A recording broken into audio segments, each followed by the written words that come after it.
Pemirsa, program makan bergizi gratis telah berjalan 11 bulan. Di tengah upaya nasional menekan angka stunting dan masalah kekurangan gizi, pemerintah menghadirkan layanan Senter SAGI 127.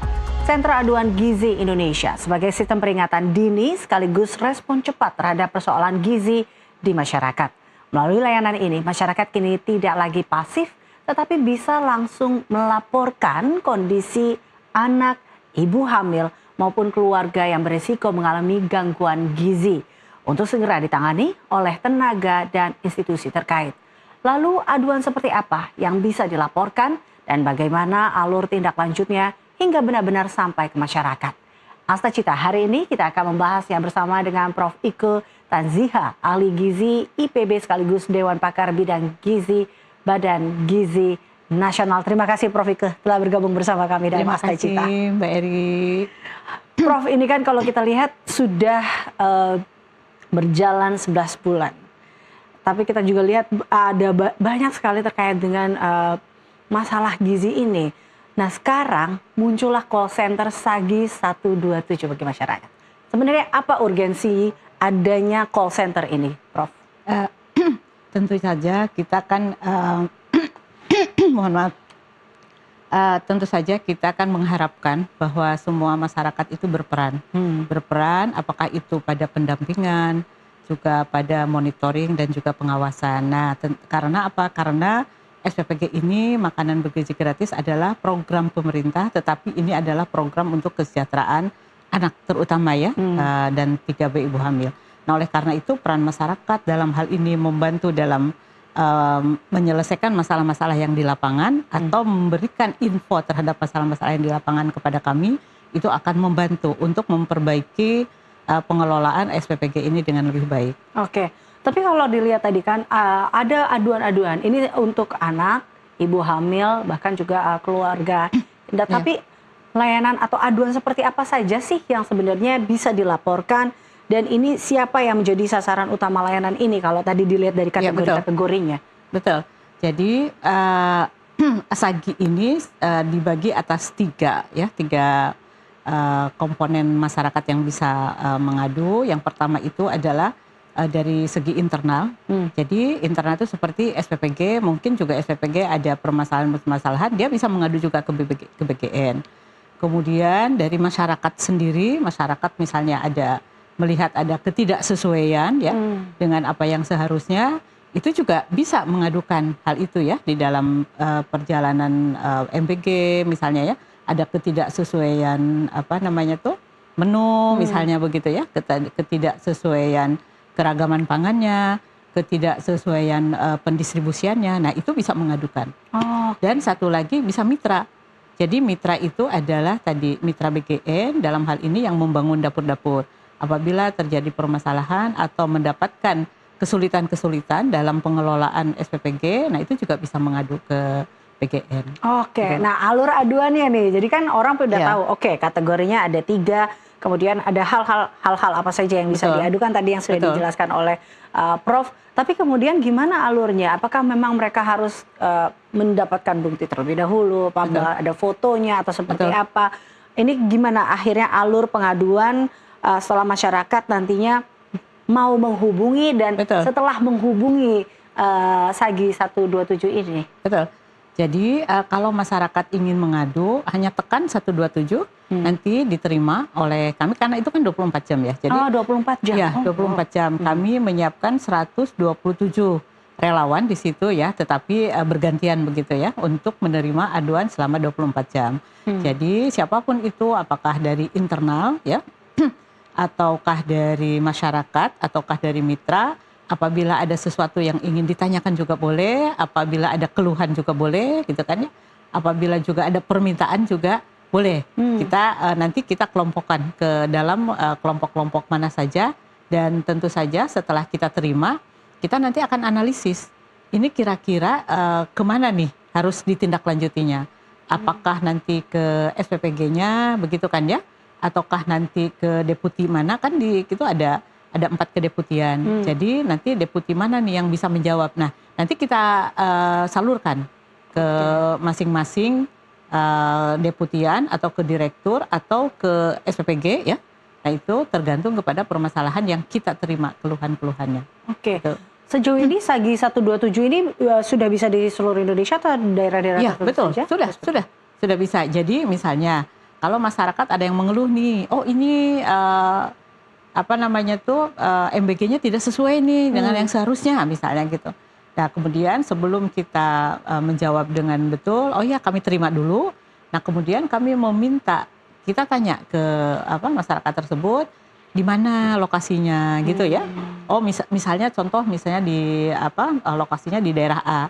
Nah kemudian nanti kita akan meminta SPPG yang di daerah A untuk melihat apakah itu aduan itu ada atau tidak ada gitu ya. Okay. Karena ada yang aduan itu tidak ada yang aduan itu memang ada gitu ya. Contohnya misalnya ada aduan yang ini anak saya itu kemarin mengkonsumsi MBG terus sampai sekarang sakit perut tidak tuntas misalnya, belum sembuh-sembuh nih, nah mengadu. Nah kemudian nanti dari call center itu akan menghubungi ke SPPG yang terdekat dengan tempat kejadian. Dan nanti kepala SPPG akan mendatangi ya, kemudian apakah betul kejadian seperti itu. Nah kalau memang itu betul, nanti kepala SPPG akan membawa anak tersebut ke fasilitas kesehatan terdekat. Oke. Jadi ini sebenarnya juga nanti hasil dari call center ini juga bisa menjadi bahan evaluasi buat SPPG juga apabila ada ditemukan hal-hal masalah seperti betul. Kita tahu betul Ibu Prof kemarin sempat ramai juga kan. Ini bisa menjadi salah satu solusi juga sebenarnya. Betul. Jadi kita tuh sudah ada aduan sebanyak 757. Kan di Sagi itu kebetulan di launchingnya itu 17 November. Nah sampai sekarang sudah ada 757. Nah di antaranya ada juga yang tadi kan ada 3 kategori dari internal, dari masyarakat, dan juga dari mitra. Nah yang terbanyak memang aduan dari masyarakat dan mitra.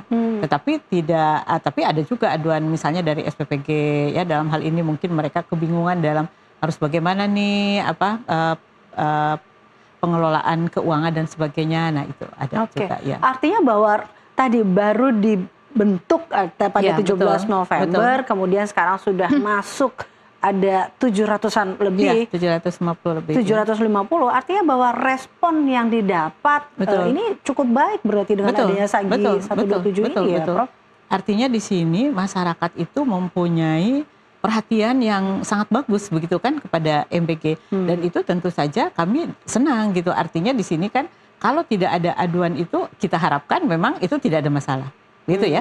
Jangan sampai tidak ada aduan itu karena masyarakat tidak tanggap begitu ya, tidak memberikan perhatian begitu, yang kita tidak harapkan begitu ya. Yang kita harapkan tuh banyak perhatian dari masyarakat, karena peran masyarakat itu sendiri adalah juga menjadi salah satu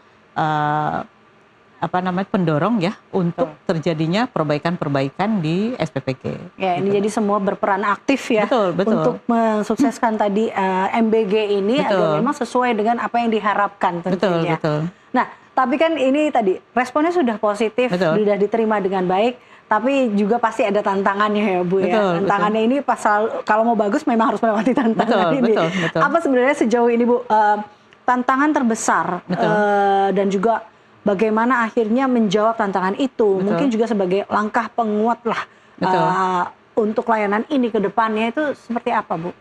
Ya, memang sementara sekarang itu masih berbayar, itu yang menjadi salah satu yang, tapi itu sedang diupayakan begitu ya. Kami sudah minta ke Komdiji bahwa nanti kalau ada yang mengadu, pembayarannya itu ditagihkan ke BGN begitu kan. Nah, itu tapi sampai sekarang itu masih dalam proses. Karena ya itu tadi kemungkinan kita ingin memberikan akses yang seluas-luasnya kepada masyarakat, sehingga misalnya suatu masyarakat yang tidak punya pulsa gitu kan ya, nah dia bisa menelpon mengadukan. Nah itu salah satu yang kami sedang ini kan ya, salah satu tantangan kami juga untuk memberikan akses yang seluas-luasnya ke masyarakat begitu. Betul. Oke. Jadi diharapkan Sagi 127 ini nanti bebas pulsa ya Bu? Bebas pulsa, betul. Itu yang diharapkan. Itu aja. Tapi memang sekarang sedang dalam proses. Jadi kita kesananya akan bebas pulsa. Oke, baik. Nah, ini kan juga kita tahu salah satu manfaatnya yang juga atau yang diharapkan, kalau ini koreksi bila saya salah, adalah MBG ini adalah atau mungkin SAGI 127 ini hadir untuk tadi mengurangi angka stunting di Indonesia dengan adanya evaluasi tadi, Betul. memperbaiki, Betul. dan dengan harapan tadi yang diharapkan yaitu adalah mengurangi angka stunting di Indonesia. Bagaimana kemudian akhirnya kalau kita lihat ini mendukung bahwa SAGI 127 ini mendukung percepatan penurunan stunting yang menjadi salah satu program dari pemerintah juga, Bu. Betul. Jadi mengenai permasalahan stunting memang kita itu memang dibangunnya MBG itu adalah untuk menyatukan semua keluhan. Kan tadinya semua deputi itu punya saluran sendiri-sendiri. Deputi pengawasan punya saluran sendiri, deputi dialur punya saluran sendiri gitu kan. Sistakol juga punya saluran sendiri untuk keluhan-keluhannya karena keluhan-keluhannya berbeda. Ke dialur berbeda, ke sistakol berbeda, ke pengawasan berbeda keluhannya.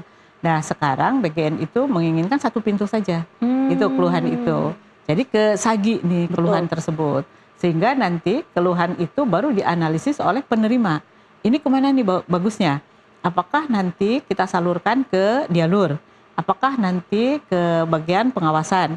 Atau ke sistem tata kelola. Nah itu yang kita ini kan lakukan begitu ya, sehingga data tersebut bisa dianalisis dengan lebih baik lagi. Kan kalau misalnya aduannya banyak, kemudian kita lihat jenis aduan apa saja yang banyak disampaikan oleh baik itu masyarakat, internal maupun mitra begitu. Dari situ kita bisa melihat untuk perbaikan ke depannya. Nah mengenai stunting tentu saja SAGI juga menginginkan itu juga ada proses pengawasan dari masyarakat terkait kalau stunting itu kan MBG-nya 3B ya. 3B itu ibu hamil, ibu menyusui dan balita 3B. Nah, tentu saja peran masyarakat dalam hal ini juga melihat pengawasan terhadap menu yang untuk 3B tadi gitu ya. Apakah menunya itu tadi sesuai dengan apa yang seharusnya begitu ya. Memang BGN itu tidak membuat menu standar nasional, gitu ya ininya.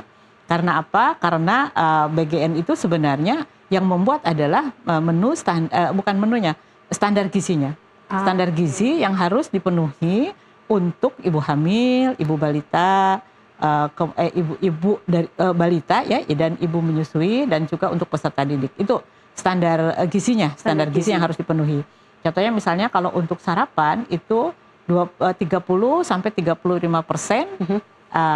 dari kebutuhan gizi satu hari. Kalau sarapan itu 20-25%, kalau makan siang itu 30-35%. Begitu ya. Nah, jadi kita lihat dan itu bisa dilihat dari menunya dan juga menu itu harus beragam dan diupayakan menu tersebut berbahan pangan lokal. Nah, itu kan. Nah, kemudian nanti masyarakat itu bisa ikut mengawasi begitu apakah menu itu sesuai nggak zat gizinya begitu ya, zat gizinya. Nah kalau ada ketidaksesuaian atau ada menu yang akan merusak ke tumbuh kembangnya anak balita, nah itu bisa disampaikan. Nah sehingga SAGI ini juga secara tidak langsung itu berkontribusi terhadap percepatan penurunan stunting dengan lebih efektifnya makanan bergizi gratis yang didistribusikan. Lebih tepat sasaran ya Bu. Betul, ya, lebih tepat sasaran juga begitu kan. Bahkan karena tadi kalau Ibu bilang semuanya dijadiin satu pintu, jadi ini lebih udah tepat sasaran, lebih cepat. Betul, betul, ya, dengan SAGI 127 ini. Betul. Oke, nanti kita masih akan bahas lagi. Tadi menarik ada yang Ibu katakan sebenarnya ini sebenarnya tergantung dari gizinya. Setiap orang butuh gizi yang berbeda-beda seperti itu. Bahkan ada sebuah artikel yang mengatakan bahwa koreksi bila salah, saya salah Bu Prof di sini. Bahkan Badan Gizi menyebutkan ada MBG ini menurunkan ataupun menaikkan masa tubuh anak dan remaja. Nah, kita akan bahas ini seperti apa. Pemirsa tetaplah bersama kami dalam Asta Cita.